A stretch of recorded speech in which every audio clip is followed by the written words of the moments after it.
be kinder to yourself. And I think the other thing too is be bold. This is not a dress rehearsal. This is your one shot. In this particular incarnation, this may not be the only one, but if you don't want to revisit something, then be bold. Just do it. That would be a great slogan.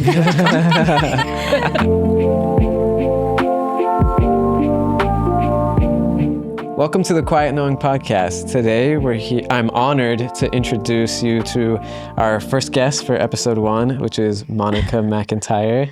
She is a therapist and a reverend at the Center of Light, among many other things that she's been. Kendall? So the question that I want to ask all of our guests, kind of right out the bat, is what does the inner knowing, the quiet knowing, mean to you? To be honest with you, I think that is probably your higher power speaking to you.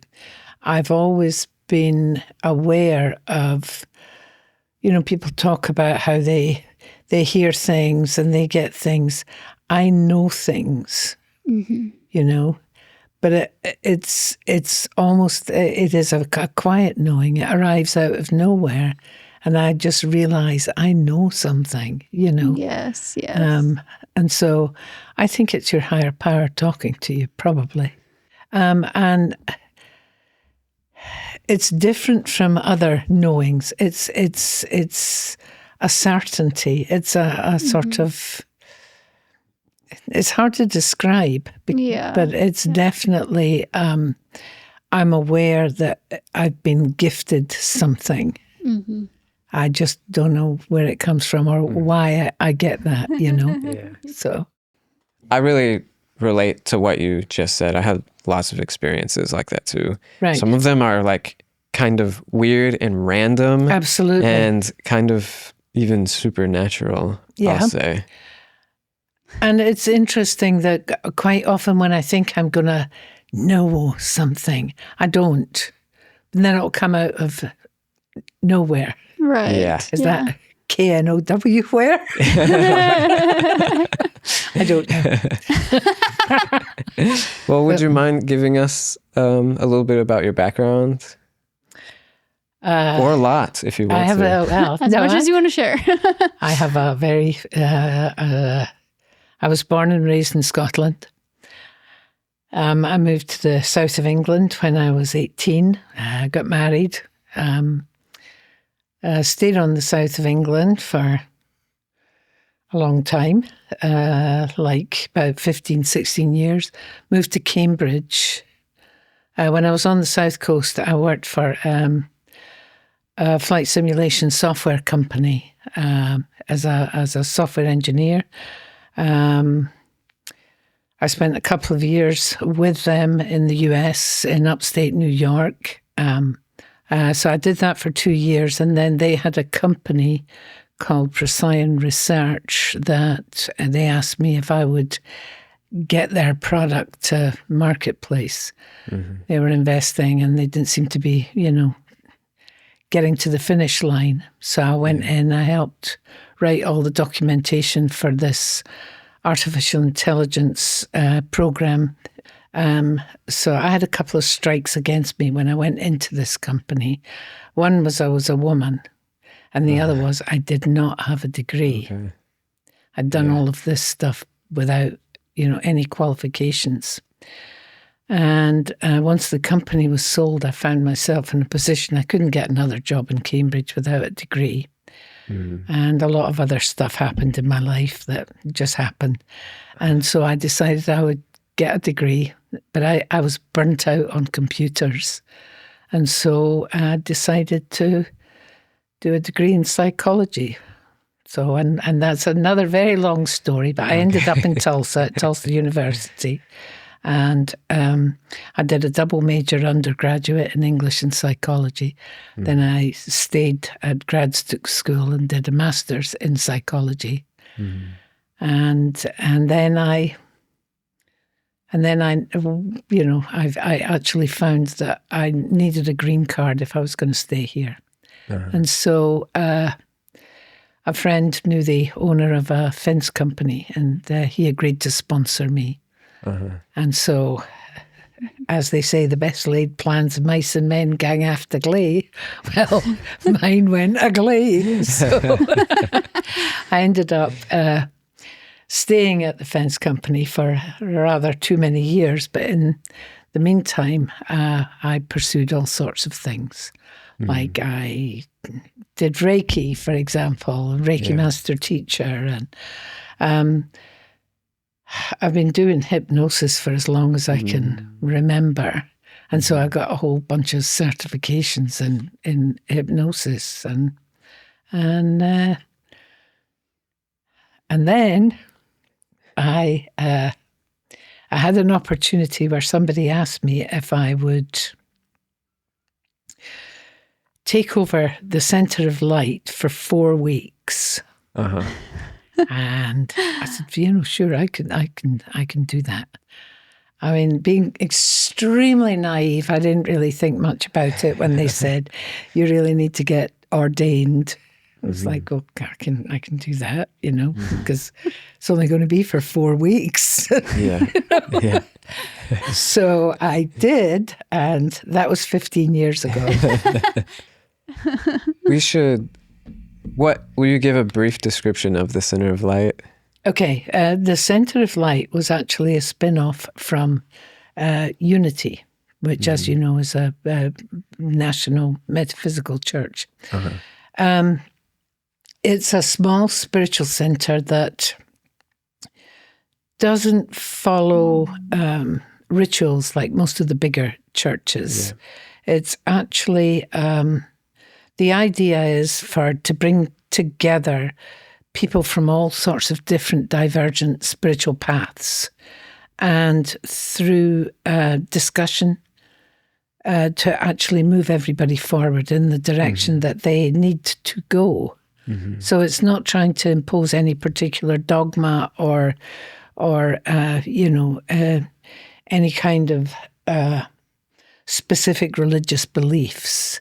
It's actually endeavouring to try and draw out of everybody their own particular spiritual beliefs, blend them all together, and then from that, allow everybody to move forward, perhaps in a different direction. Yeah. When did you start developing your more inner spiritual? Oh, gracious!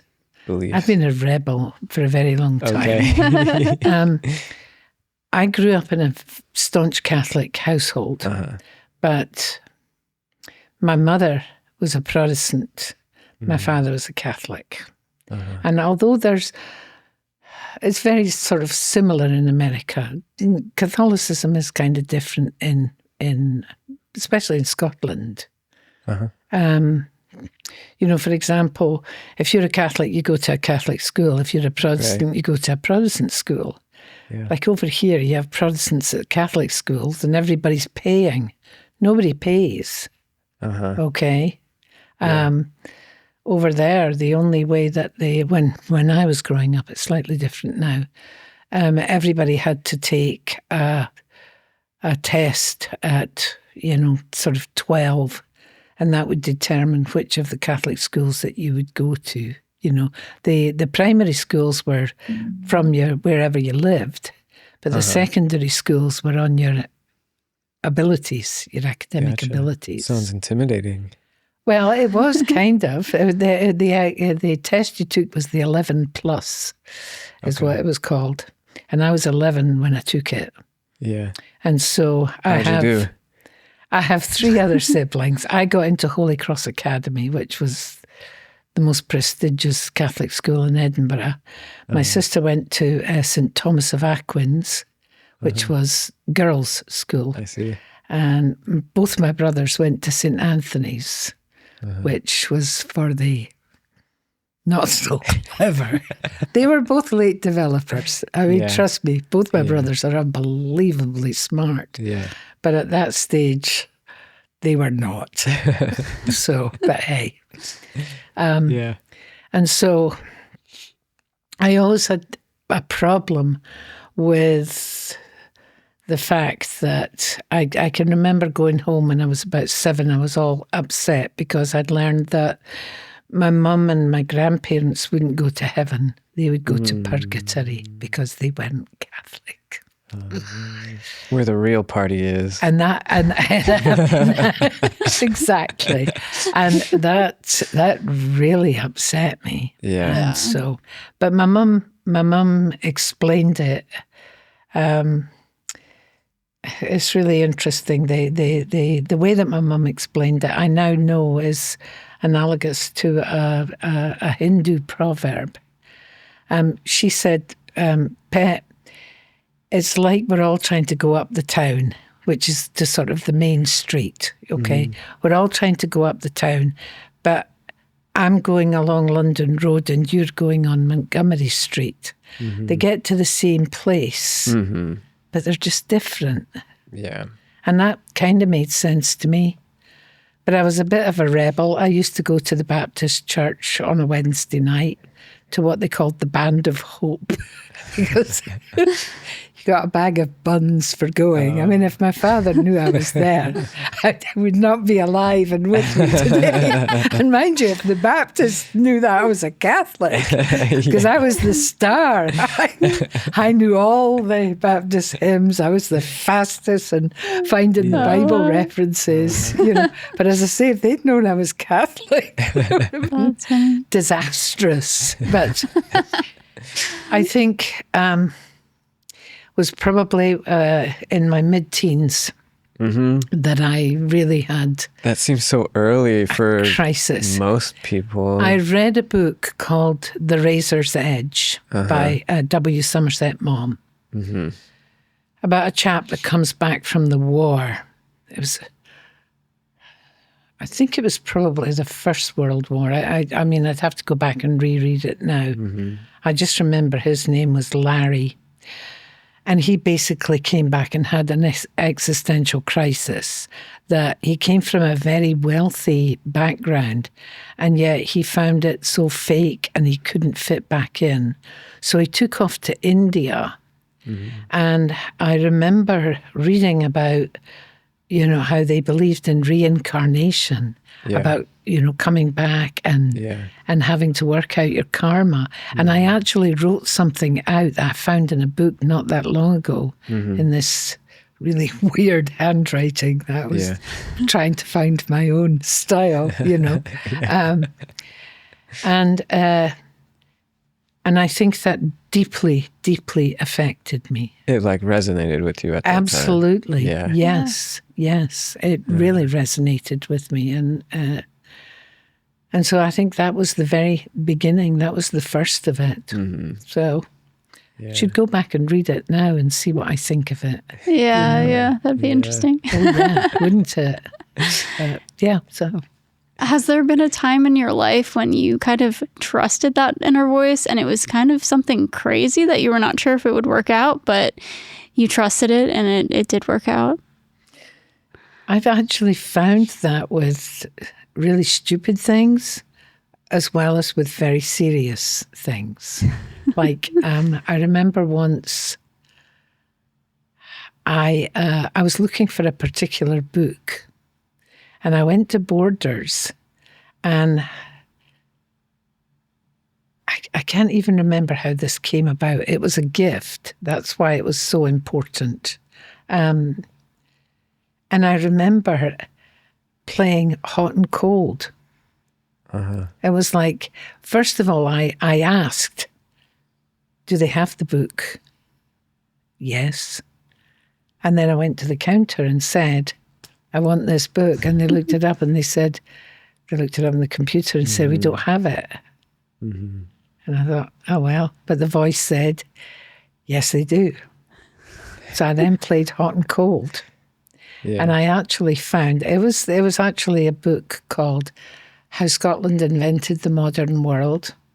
So it was a I suppose, history book. A little self-indulgent. It was, well, yeah, it was. I'd actually had this discussion with a friend about all these different inventions that came out of Scotland. And they were like, no, you're kidding. Yeah. And so when I read this book, it was like, wow, this is awesome. This is, and so that was why it was for a birthday gift. Anyway, I played hot and cold, and I found this in the most obscure place. It was like in the middle of the travel section in Africa, and I just kept doing, am I hot or am I cold? And it was really fascinating. And I came up with this one copy of the book that they didn't have. No way. I had a cool moment like that when we were golfing one time. Oh, yeah. He lost his ball in the forest. This was when I was bad at golfing. Okay. I'm only a little bad now. He's very good. Disclaimer, he's very good at golfing. But at one time, his ball went flying into the woods, and I just closed my eyes and I was like, where is it? And I saw this white light. And so I just followed it, and we were pretty far away. And I walked towards it and it was right there on the ground. There you go. And there was, Yeah. And I mean, it's crazy. A golf ball, a book. Yeah. I found my first 4-leaf clover that way as well, because I had always searched ever since I was a little kid. I couldn't find one, and I was like, "Are you kidding?" Last year I was like, "I'm gonna find one, but I'm just gonna follow my intuition." I just put my hand out, and when I felt a tingling sensation, I put my hand down, and boop, there got my 4-leaf clover. Wow, that's awesome. Yeah. I mean, I think we all have it available. But I think, for one thing, we've been actively discouraged against, believing that kind of stuff. And for another thing, I think there's almost a fear of being judged as being weird. Absolutely. I feel like you're still struggling with that. Sometimes, yeah. Just depends on who I'm around. Oh, yeah. When I'm with my people, I can be weird, but when I'm around other people, I'm like, I don't know how much I can talk about. Well, that's it, exactly. And and so I think a lot of times it's easier to say nothing. Yeah. Just to sit back and observe. Yeah. So all of my quiet knowing moments, the significant ones that stick out to me, are so insignificant. Go ahead. But they're not. I think we view them as insignificant. Right. I did in the beginning, but then I thought maybe this is training. Yeah. So that as the more that I learn to trust with the insignificant things, the more then I will find it easier to follow with the bigger things. Absolutely.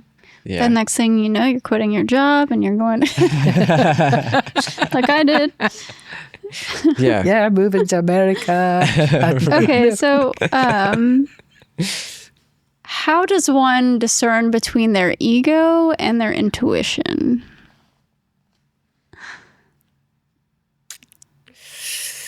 Okay, that's a tough one. It is. Who's to say that the ego and the intuition are not the same thing? Okay. I think the ego is more survival focused, whereas the intuition is more metaphysically focused. I think that would be how I would discern. I think we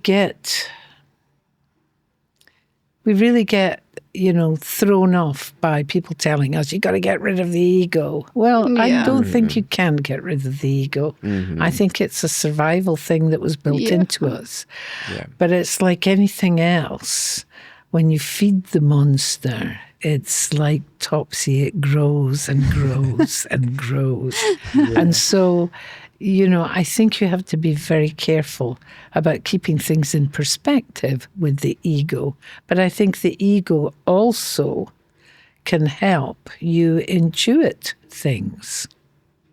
If that makes any sense. It does. It's a tool. Exactly. Right. Yeah. Exactly. And I think as long as you keep it in that perspective, then, I think you're good. Yeah. I think. Who knows? Who knows?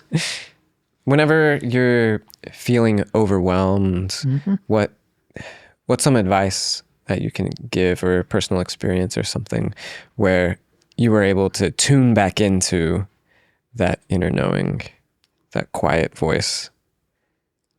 That is a tough one, because while you're in the middle of being overwhelmed, it's very hard to quiet the mind enough so that you can hear that that inner knowing.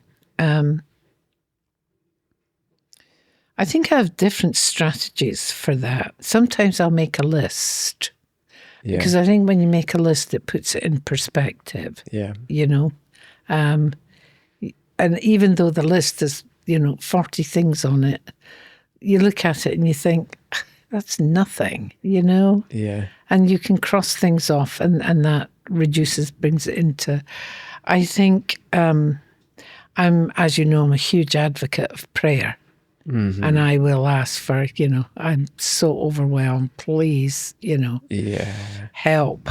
And I always find something comes up. Always. I've never been let down with that.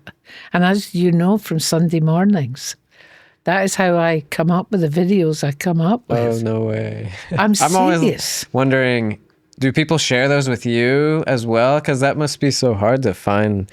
You find such good material. Very occasionally. No, like but I go through.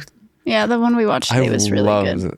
That lady. Yeah. I had never seen her before. Haven't I played Carolyn Miss for you before? I may have not been I don't there. think we've seen her. No, I haven't done her for a while. Yeah, she is absolutely awesome. But as I say, she can be quite abrasive. Yeah. I think somebody asked me today, I think in her earlier days, she was rude to the point of being unkind.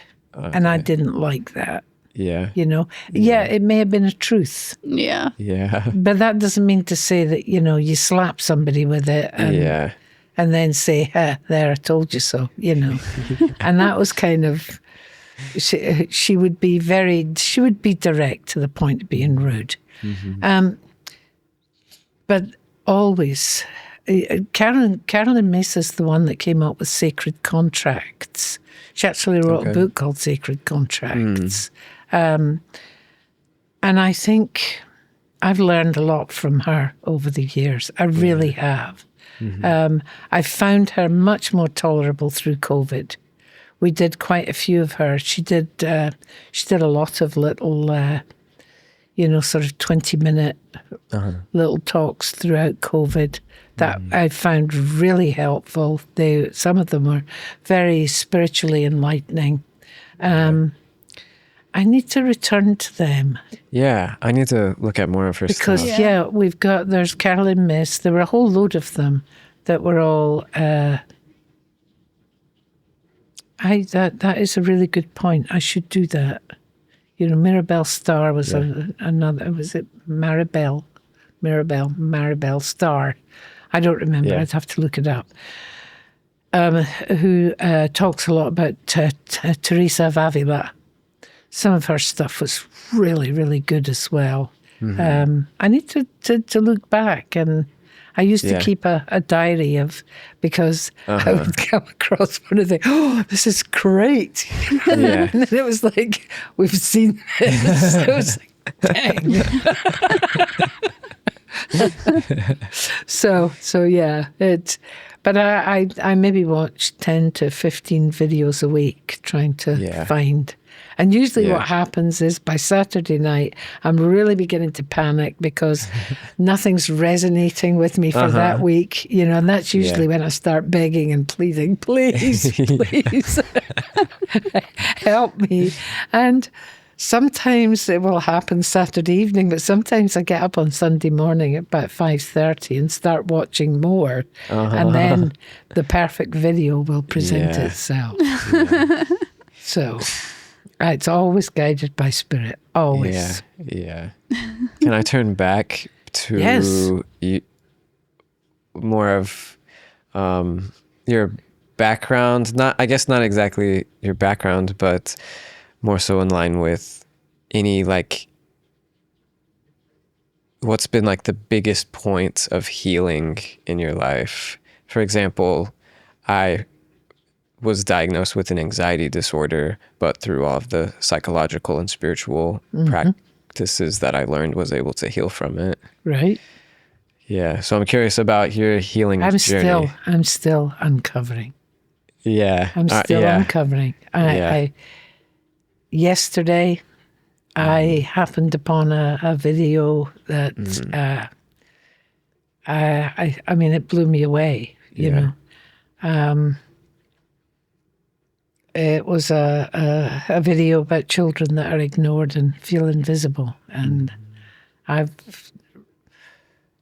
never been able to explain some of my feelings all my life, but this video really helped me understand why I feel as I do. Yeah. I did have an incident. My father didn't talk to me for a number of years, or completely ignored my existence for a number of years. And I had no idea how much it had affected me until I saw on this video where it was describing the effects of being ignored, being invisible. That was like, There's a lot to unpack from your childhood. That's the thing. Yeah. Right. And I mean, you know, as you know, I'm rather far on from that episode, and yet here it is still affecting me all these years later, you know? Yeah. So, but I think the other thing too that I've noticed is that a lot of times healing is very subtle. It's very subtle. You know, you wrestle with something, you know, like your anxiety disorder or whatever, and it'll be in your face. And then all of a sudden one day you'll realize, wait a minute, I'm dealing with that so much better. It's kind of like Katie was describing this morning about how changing her environment has helped towards her own healing. Yeah. And I mean, who'd have thought that, you know, the centre of light with all the craziness would be anyway. But no, and I think it's subtle a lot of times. I think we wait for that big healing, you know, or we do the work. Yeah. You know, we really, really work hard and think, okay, this is going to bring about a set result, and it doesn't. And then something really innocuous will happen, and you'll realize how much that has turned things around for you. Yeah. So, you know, when as it was pointed out to me today, when the student is ready, the teacher will appear. Right. But as I've told you many times at church, the teacher isn't necessarily a person. Yeah. And that, I think, is the big mistake. We look for people to step in and be our catalysts, our saviors, our whatever. And a lot of times it isn't. Do you have any examples of a teacher that's come into your life at the right moment? Well, I think The Razor's Edge, that book, for example, that was a good one. Yeah. I've found movies. It's mainly books that have, you know. Yeah. And the other thing I've noticed is that I'll read a book and it's like, oh, that was interesting. And maybe 5 years later, I read the same book and I go, wow, I didn't know that was in here. Yeah. That is awesome, you know. And I was obviously not ready to hear it the first time. Yeah. And that's why it came back around, because I'm not in the habit of rereading. Once is usually enough for me. Yeah. I had a similar experience recently too. But I think it's really important to be open to those kinds of experience, because some people have their eyes shut the whole time and aren't looking for meaning and stuff. Yeah. Yes. True. But I think that is when they become blinded by the quest. Yeah. You know, I'm going to find meaning. So, you know, I'm going to talk to somebody. I'm going to go see that. I'm going to... And I think they become blinded by, you know, the need or the desire to find it. Yeah. Whereas here we go back to the quiet moments. it's in those quiet moments that a lot of time, that is when you're open and receptive to the teacher coming in, whatever that or whoever that teacher might be. Yeah. Very true. Who knows? I'm just a real beginner with all of this stuff. I love that perspective on it. Yeah. 'cause- Well, I think one of the things that really did move me was you've heard of Montaigne, the philosopher, French philosopher, who he wrote this, I think maybe in the 1800s or something. I'd have to look it up. A big long treatise on life, the universe, and everything. But the very last sentence that he wrote was "Mais que sais-je," which is French for "But what do I know?" And I loved that. I thought, here is this real intellectual, and he lays out all this incredible stuff. yeah. And then, of course, his humility shines through as he says, "But what do I know?" Yeah. And I think that is part of the problem with us, that we lose sight of the fact that, we know this much, but then there's this much that we don't know, Yeah. And that to me is a lot of the adventure of life, is peeling back the layers and finding more stuff, The more you learn, the more you realize you don't know anything. Exactly. Yes. Yes, absolutely. And trust me, it only gets worse the older that you get. Oh boy. It's quite incredible. Although I always used to quote to my daughter, I think it was Mark Twain that said, when I was 19, I was amazed at how ignorant my father was.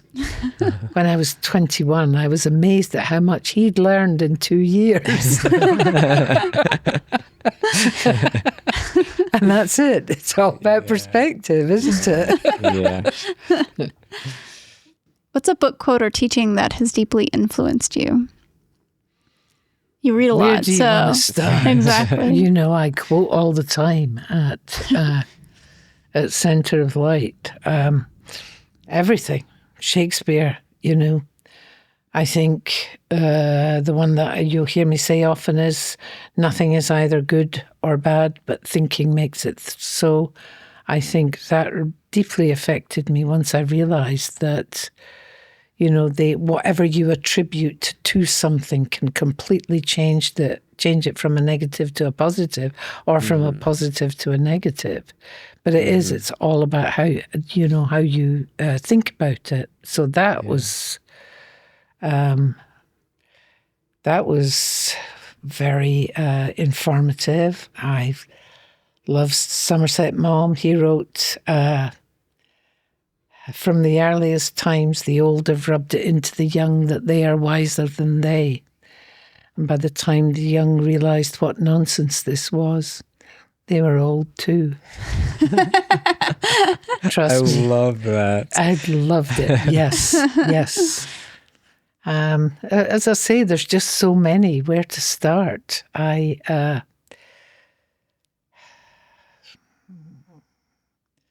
When the student is ready, the teacher will appear. I remember the first time I read that in the Bhagavad Gita.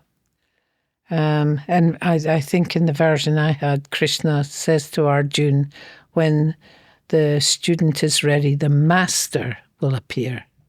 But it's, of course, been changed over the course of time. There's just so many. And it just depends on the circumstance and who I'm talking to. I'll go, oh, yes. There's so many books that have influenced me. Again, that's not even funny. I wouldn't even know where to start with that. What about a recent book that you've read?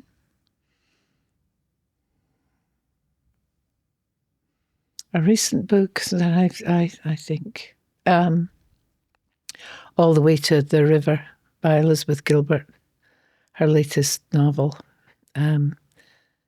That moved me very, very deeply. I think because I've had, several close friends that I've lost in the last few years. And with a couple of them, I was able to go all the way to the river with them. And so, yeah, that deeply moved me. I liked it a lot. I don't know. Pick a book, any book. What is something that you would say to someone who is feeling lost or disconnected from their path or their purpose? I think the first thing is pray about it. But as I've told you, I think moving away from this notion of saying these set words that have no meaning, but just literally to say, help, I'm lost, I think is a good enough prayer. I think seek out people with similar beliefs. I think that is one of the benefits of the Centre of Light, is that, you can express whatever it is you're feeling or thinking or believing, without judgment. I mean, we've even had people in the past that believed in intergalactic, my brother every Sunday used to say, okay, come on, what did the Intergalactic Federation have to say for this week? And I mean, he was just interested. He wasn't being facetious He just knew that there were people there that believed that. He wanted to know what they thought. So he, by the way, is a staunch Catholic, my younger brother. Yeah, sure. He's continued on the path. Yeah. So, but, each to their own. Yeah. Absolutely. And so those, I think, would be the two main things. Pray about it. Seek out people that think or are open and receptive to talking to you about,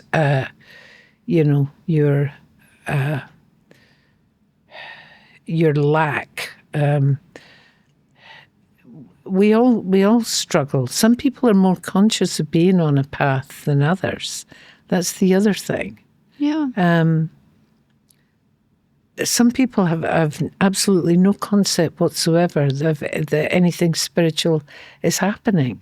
Yeah. And yet wasn't it Shirley MacLaine that first said, we're spiritual beings having a human experience. And I think sometimes people are conscious of that, and other times they're just living their lives, Yeah. And I don't think they give it a priority. Yeah. I think usually it's, I've talked a lot in church about adversity. I think adversity is not only one of the best teachers, but also adversity is what causes us to pause and question. That is when you stop and say, why is this happening? Mm-hmm. Or, what is this teaching me? And I think that's a question we should always ask ourselves all the time. What is this trying to teach me? Because I think many times that will take the sting out of something that you perceive as being not very nice happening to you, if that makes sense. Yeah. And instead of seeing it as, bad things happening to good people, if you can pause and say, what is this trying to teach me? How is this trying to move me forward? I always like what Nick calls it, which is Earth School. Oh, right. Yes. You're here to learn. Yeah. Exactly. Yeah. I read recently something about that. It will come back to me. Elizabeth Gilbert talks about Earth School. Yeah. But there was somebody else as well that I thought, wow, where did that come from? It may have been Carolyn Mace. No, I don't think it was. No. She does talk a lot. Carolyn Mace is essentially Catholic background. Mm-hmm. And a lot of her teachings will reflect her upbringing in the Catholic Church, although she doesn't try and force that on you or anything like that. Yeah. That's just an observation. If your soul could speak directly to the audience, what would it say? If my soul was speaking directly to the audience,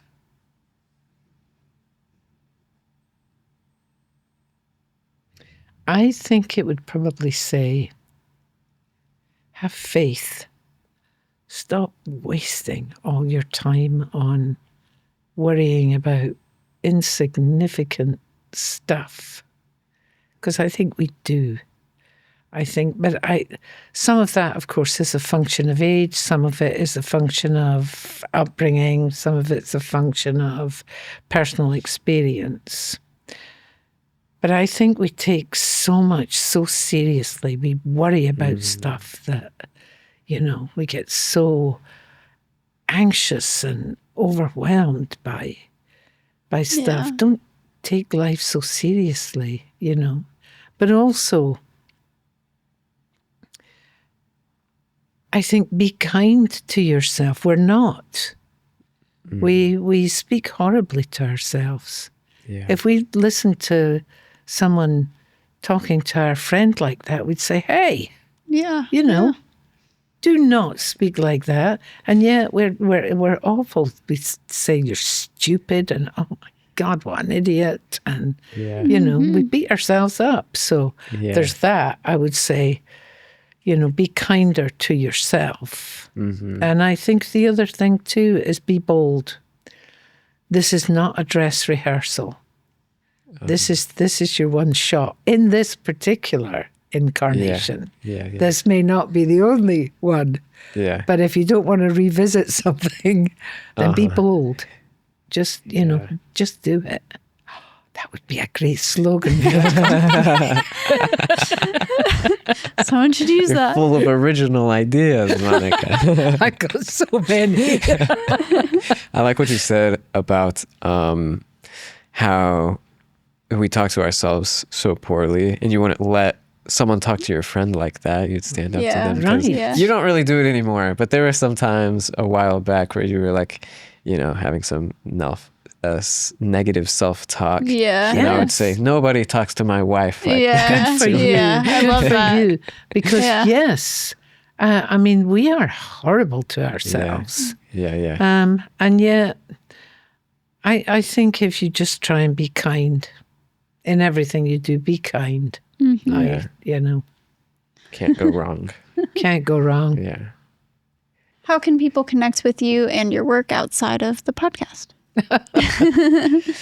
Well, the easiest way is through the church's website, centeroflighttulsa.org. I get a lot of people reach out to me through that. There is a contact information there, and that's probably the easiest way. Other than that, what can I say? I'm here. I'm around. Is there anything that you would like to talk about that we didn't touch on? Anything else you want to share? Any final words? Any final words? No, I think I've spilt my guts in here. All right. Well, thank you so much for joining us. Seriously. You are so very welcome. It was so fun having you on. This has been very interesting. I always think that discussions like this, they really help to clarify your own thinking about stuff. Absolutely. I think a lot of times we just sort of meander along without stopping, pausing to try and unify our thinking, to try and determine what it is that we really think, believe, and try and share with others. So I found it very, very helpful. Thank you. Very good. Thank you so much. Well, thanks again. And thanks everybody for joining us on the Quiet Knowing podcast. We'll see you next time. Thank you.